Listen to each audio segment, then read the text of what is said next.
দীর্ঘ 18 বছর পর গণতান্ত্রিক সরকার প্রতিষ্ঠা পেয়েছে। একটি সুন্দর মন্ত্রিসভা জনগণ পেয়েছে বলে আমরা আশা করি এবং আমরা আশা করতে পারি যে মন্ত্রিসভায় এসেছেন যারা, তারা প্রত্যেকেই তার স্ব ক্ষেত্রে কোয়ালিফাইড। আশা করতেছি তারা জাতিকে নতুন কিছু উপহার দিবে এবং বহু কাঙ্ক্ষিত একটি সরকার, আমাদের অনেক আশা আকাঙ্ক্ষা রয়েছে। আশা করছি যে আমরা একটি প্রত্যাশিত বাংলাদেশ আগামী 5 বছরের মধ্যে প্রতিষ্ঠা করতে পারবো।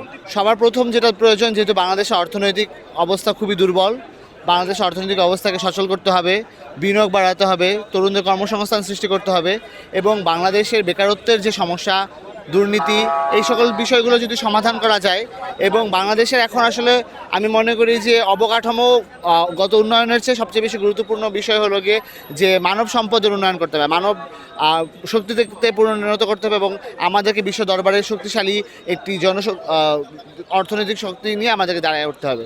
সো সেই লক্ষ্যে সরকার কাজ করবে বলে আমি আশা করছি।